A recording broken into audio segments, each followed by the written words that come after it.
میں سے کوئی نہیں بتا سکتا.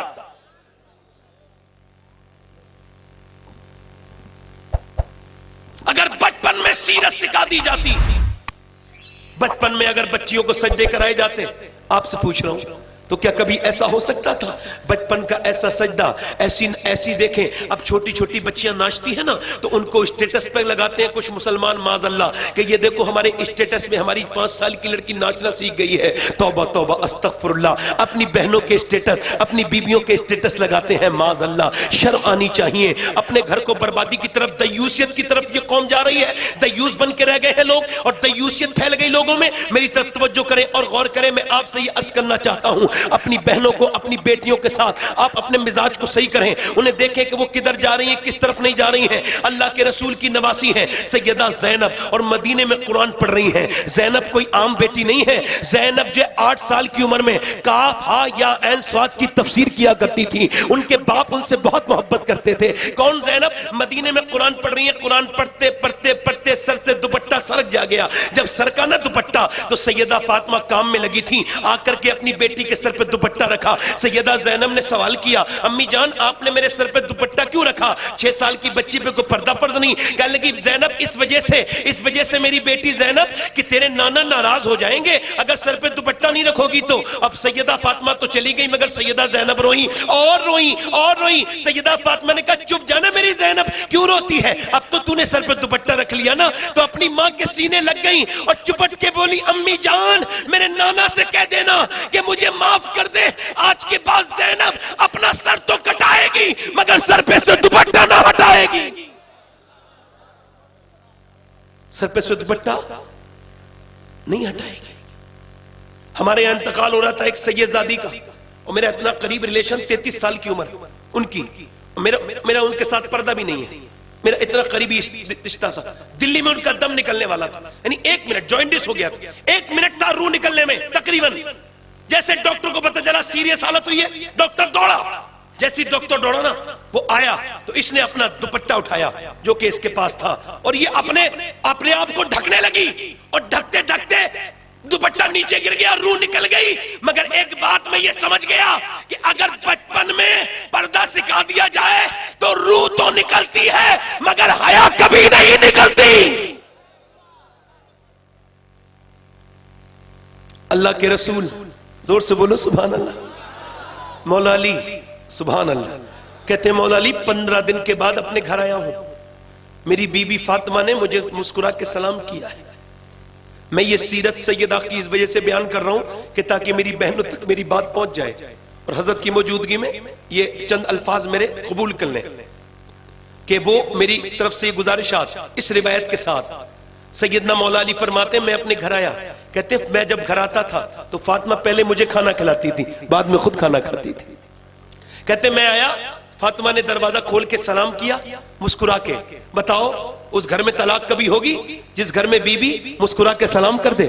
دنیا کی منحوس ترین عورت وہ ہے جو اپنے مرد کے آنے پہ منہ بنا لیتی ہے, ویسے ٹھیک ٹھاک بیٹھتی رہتی ہے. وہ سمجھتی ہے اس سے میرے آدمی جو ہے وہ ٹھیک ہو جائے گا, معاملات اور بگڑیں گے. سیدہ خاتون جنت کا طریقہ ہے کہ جب شوہر آئے تو مسکرا کے سلام کر دو. اس سے سیدہ کی سنت بھی ادا ہو جائے گی اور تمہارے گھر میں برکت بھی پیدا ہو جائے گی. اللہ کے رسول کی بیٹی نے مسکرا کے سلام کر دیا, اور مولا علی کہتے ہیں میں اندر آیا. میں نے کہا فاطمہ بڑی بھوک لگی ہے. فرماتے انہوں نے کہا پانی دیا. میں نے کہا پیاس نہیں لگی ہے, مجھے بھوک لگی ہے. فرماتے مولا علی کہ انہوں نے اندر چلی گئیں. میں نے کہا کھانا لائیں فاطمہ, وہ نہیں آئیں. پھر میں نے کہا سیدہ کھانا لائیں. کہتے آواز نہیں آئی. میں نے زور سے آواز دی, اندر سے رونے کی آواز آئی. میں نے جا کر کے دیکھا تو دونوں عالم کے مالک و مختار کی بیٹی رو رہی ہیں. پورا چہرہ بھیگا ہوا ہے. چہرہ کیسا؟ جس کی آنکھیں حضور کی طرح, جس کا چہرہ حضور کی طرح, جس کی بولی حضور کی طرح. امی عائشہ فرماتی ہیں اگر کوئی بالکل حضور کی طرح تھا, جس سے چلنے سے حضور یاد آتے تھے, جس کے بولنے سے حضور یاد آتے تھے, وہ فاطمہ الزہرا تھی.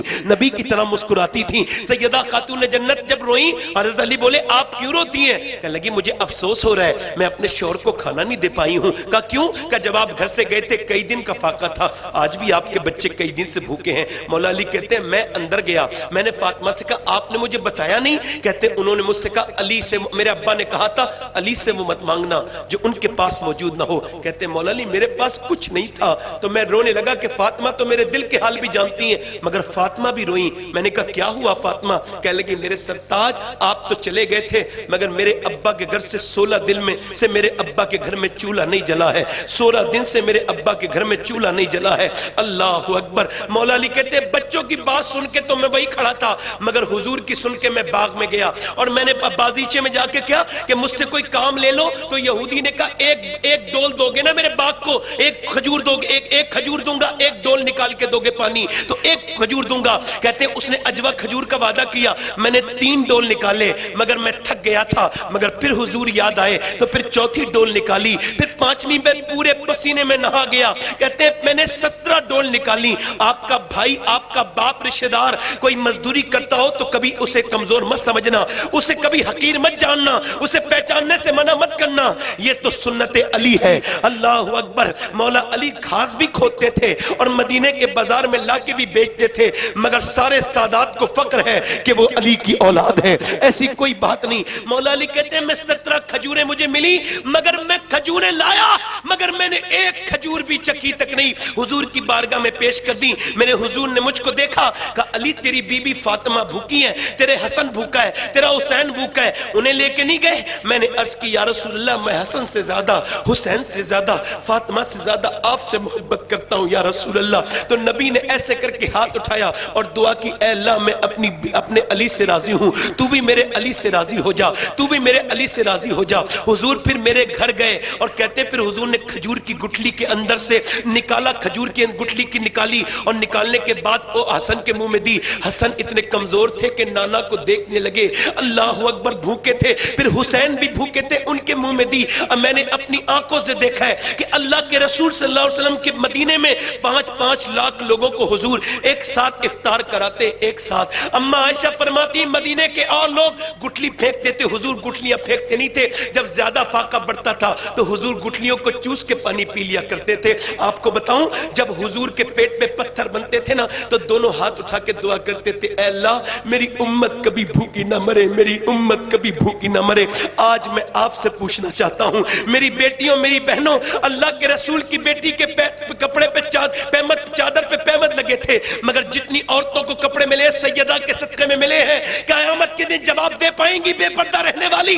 اپنے جسم پہ کسے کسائے کپڑا اور لباس پہننے والی سے پوچھتا ہوں، اور ان مردوں سے بھی پوچھتا ہوں، ان بھائیوں سے بھی پوچھتا ہوں، ان شوہروں سے بھی پوچھتا ہوں کہ جب وہ شادی حال میں اپنی بیوی کو لے کر کے جاتے ہیں، اپنی بہن کو، اور جب وہ داخل ہوتے ہیں اس کے جسم پہ کسے ہوئے کپڑے ہوتے ہیں، فٹنگ کے کپڑے ہوتے ہیں، اور جب اسے بیٹر بری نظر سے دیکھتا ہے اور جب اسے لڑکے بری نظر سے دیکھتے ہیں تو اس کی حیا کہاں چلی جاتی ہے؟ اے میرے بھائیوں توبہ کر لو اپنے رب سے، میری بہنوں آپ بھی توبہ کر لو، رب سے کہو مالک تو کریم ہے، معاف کرنے والا ہے، اپنے کرم سے معاف کر دے۔ اللہ اکبر۔ میری بیٹیوں کو اگر بچپن میں دین سکھایا جائے میرا ایمان ہے کبھی وہ بدل نہیں سکتی، یاد رکھیں میری بہنیں، میری بیٹیاں، آپ بھی، اور میں دوستو آپ سے بھی عرض کرتا ہوں کہ حضرت کے سامنے آج اپنے گناہوں سے توبہ کر لیں۔ نوجوانوں تمہاری آنکھوں کا یہ جو گندگی ہے نا یہ تمہارے لوک لگانے سے صاف نہیں ہوگی، یہ اللہ کے سامنے رونے سے صاف ہوگی۔ میں نے 17 سال کے آدمی کو غسل دیا تھا کچھ دنوں پہلے، اس کے کھوپڑے کے اندر ہاتھ ڈالا، اس کی سفید ہڈی میری انگلی پہ لگی، میں رو دیا۔ ایک صاحب بولے کیوں رو رہے ہیں؟ میں نے کہا حضور فرماتے ہیں جب غسال ہاتھ پکڑتا ہے مردے کا تو وہ کہتا ہے نرمی کر، تیرے اٹھانے سے تکلیف ہوتی ہے۔ جب ہاتھ اٹھانے سے تکلیف ہوتی ہے پوسٹ مارٹم کرنے میں کتنی تکلیف ہوتی ہوگی۔ جب وہ چیرتے ہیں شراب پی کر، کتنے چیرتے ہیں، اوپر سے لے کے نیچے چیرتے ہیں، پھر اس میں سوزے سے بڑی سوئی سے اس کو سیتے ہیں۔ میں سفر میں رہتا ہوں، دعا کر رہا ہوں اے اللہ پوسٹ مارٹم والی موت سے بچا لینا، موت کتنی سخت ہے، ہم سب کو موت آنے والی ہے، توبہ کر لو۔ اے میری بہنوں آپ بھی، اے میرے بھائیوں آپ بھی اپنے رب سے کہو مالک تو کریم ہے، اپنے کرم سے ہمیں معاف کر دے، اپنے کرم سے۔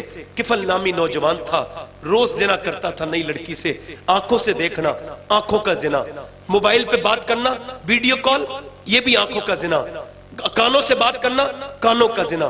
زنا بری بات ہے، بری بات ہے، زنا کرتا تھا ہر رات۔ حضور علیہ السلام فرماتے ہر رات نئی لڑکی کے ساتھ زنا کرتا تھا۔ ایک رات ایک لڑکی آئی، اس نے اس کے قریب ہاتھ لگایا، وہ رو دی۔